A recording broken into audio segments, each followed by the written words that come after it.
Griffin the Griffin by BlackWing. Chapter 94. Man up, ya wee lass. It's been 3 days already, and they've both given me some time to myself. Steelhorn wasn't too happy to see me walking around, but I wasn't getting in any trouble, so he let that be. What he didn't let go was the fact that I was moping around. He grabbed me and dragged my ass down to his room, which, rather than being a bedroom, was more like a living room. Couches, tables, a minibar. A minibar? He plunked me down on a stool, took up the bartender's job of idly cleaning a glass with a rag, looked me dead in the eye, and said, "You look like someone shut your pit. Bit for your troubles?" So, I wound up telling him everything. Everything. My whole past, what happened with Gilda, everything. He just stayed quiet the whole time, listening. When I finally finished my story, he just looked at me and shook his head. He pointed right at me and poked me in the chest with a giant blue finger. "I know exactly what your problem is." "You do?" At which point he grabbed my head with his giant mitt, used it to clean the top of the bar, and set me back down on my stool. I have no idea. He just used my head as a bar rag. "When it comes to anyone you care about," he put his finger to my chest again, "you're a doormat. You don't stand up for yourself, tell anyone how you feel, and you got no initiative when it comes to how you feel. You bottle it up. You got more poison in your system than I got behind this bar." He motioned behind him. "The fact of the matter is, you're a whiny little kid who's pretending to be a man, and you don't know anything about anything. Yeah, true, your upbringing was crap, but what was to stop you from learning for yourself? Once you weren't a kid no more, the only person to blame for your life is you." He enunciated by poking me again. "You let yourself get stepped on because you were too scared to stand up for yourself.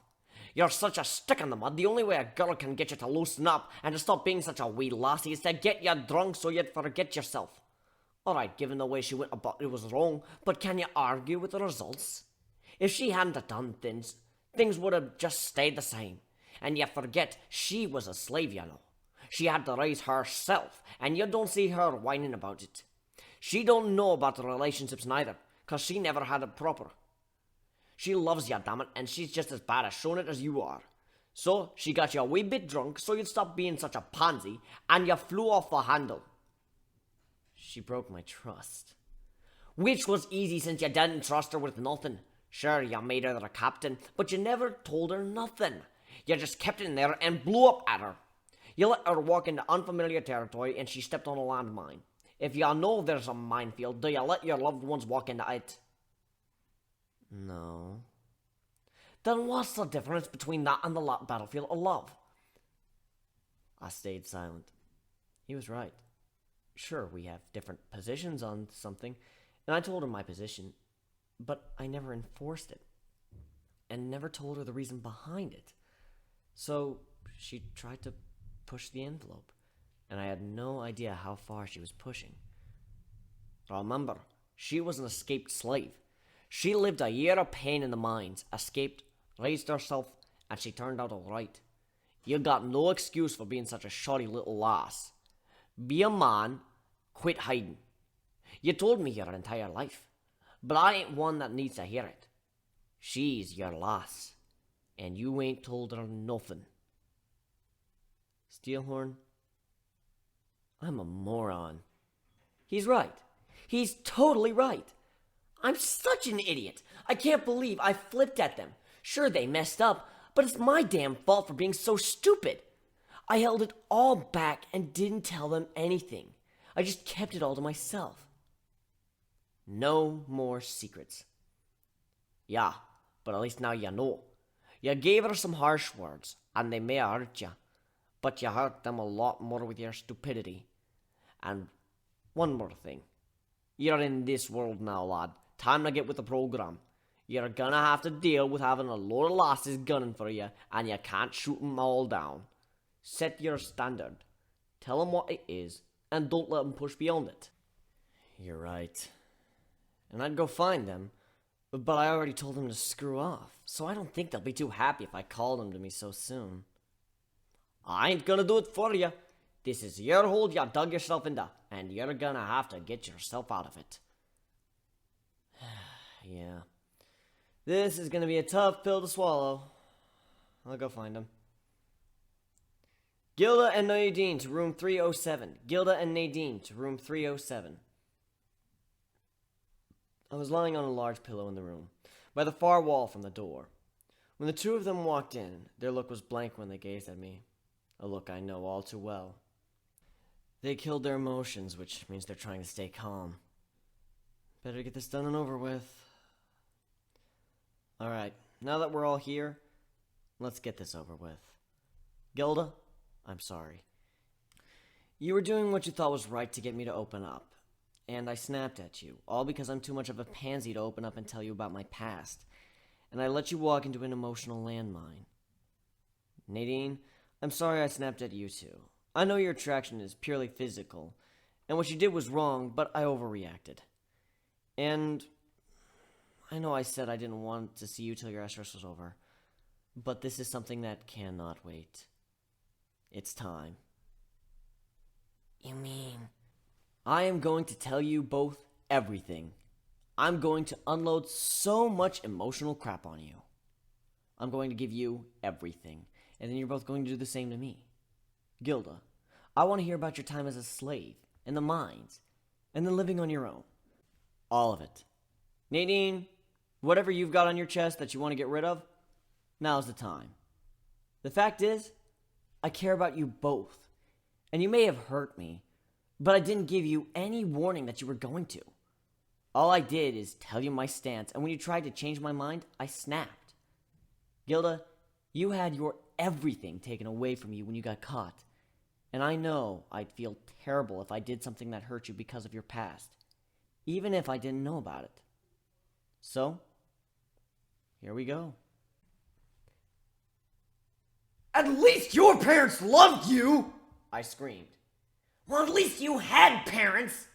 She replied with just as much volume. Some parents? I'd rather be an orphan, I retorted. My mother is dead, Nadine added. At least you know where yours is, Gilda reamed. I'd rather not know and at least have the hope of finding her. The cat shot back. And then find out all your hope was for nothing? Gilda sneered. It's not for nothing, you bitch! We could find them any day now, I threw in. You know that's bullshit, and so do I. It's not! Oh yeah? Yeah! After nearly 3 hours of telling each other our pasts, we started yelling at each other in argument, followed by the three of us diving at each other. We started bashing with fist, wing, and feet. We were a mess of thrashing limbs as we rolled around on the floor of the room, hissing, screeching, and yelling at each other, till we finally collapsed on the floor, all of us tied in a knot and exhausted. All right, kiddos, that was good. We'll have one of these every day till you can get over yourselves. I think you made some real progress. Gilda stopped being such an insensitive bitch. Griff stopped being such a whiny little lad. And Nadine... Well, I don't even know. Do you feel better? Despite claiming that he wouldn't be helping, Steelhorn had taken the role of mediator for us. For a pay raise, of course. Now that you're all done huffing and puffing, can't just leave it like that. So now you're all gonna give each other a hug, say you're sorry, and be done with it. After that, you're gonna go your separate ways for the rest of the 2 weeks so you can get some space. Sorry, Gilda. I should have been more sensitive to your needs. Sorry, Griff. I shouldn't have been so pushy. Sorry, Nadine. I should have let you know how I feel. Sorry, Griff. I shouldn't have tried to get you out of your comfort zone before you were ready. There. You're all solved now. You know Griff is a one-loss lad, and you know why. And maybe he'll be more open to it later, but that'll be when he's ready, and ain't before. Gilda don't gotta worry about feeling morally objectionable. Just 'cause Griff don't have any vice like smoking or drinking or sex don't mean you can't. We all got together in a great big hug, then went our separate ways. Well, except that Gilda stopped me in the hall once we were out of sight. Yeah? You know we're not supposed to be seeing each other right now, right? I know. It's just... Well, after you said those things, I went to the top deck to think, and I saw something falling. So I She pulled out the black velvet box I had thrown away. Son of a... She saw me toss it and went after it. Gilda, I know. But if this happened, then maybe we don't know each other well enough for that yet. But instead of tossing it, just hold on to it, okay? Maybe not now, maybe not ever. But then again, maybe one day. And before that day, no more secrets, okay? If we're going to be together, we can't hold things back from each other. If there's ever something you want to know, just ask. Ha! Look at me. Steelhorn marriage counselor. Brooke, I miss ya. I know you ain't had a choice, but why'd you have to die? I did all I could to get money for your operation, but it wasn't enough. I once told you that I'd show you the world, but only after you passed could I get to working on making your dream come true. It became my life's work, 'cause even if you can't see it for yourself, I can see it for you. I built it for you. Are you watching me? Are you proud? Saving a pair of young lovers. You always were a romantic. A single tear fell from the eye of the manly blue Minotaur as he gently brushed the face of a photo with his giant hands. He swore he could almost feel her hide with its earthen hue and texture from working the gardens. He pulled off his steel horn, which was actually a flask, and took a drink of the sweet honey mead contained within before sealing it and snapping it back on. Ah, tastes like home. Gilda's point of view. So, where to now? Well, there was that battlefield, although I don't really think we're ready to take that on yet. We've got a whole slew of rescued slaves, as well as a load of gems and such we gotta sell off. I'm glad we've got the rest stop at Marble Pillars, but they're not quite set up to trading and passenger shipping. So we'll have to haul this next bunch to signal ourselves. Once we can get our new friends set up with a fleet of airships, we won't have to worry about that anymore. Well, there is a celebration and signal in a week and a half. Surprise added. A week and a half? That's really close. Nah, it couldn't be. When is it? It's October 13th. They're having a Friday the 13th party, and they want us to be there. They sent us party invitations and everything. That has to be a coincidence. Well, we do need to stop over there anyways. Alright, we'll head to Ponyville and drop our load off at Silver's, then make way for the islands. Set sail!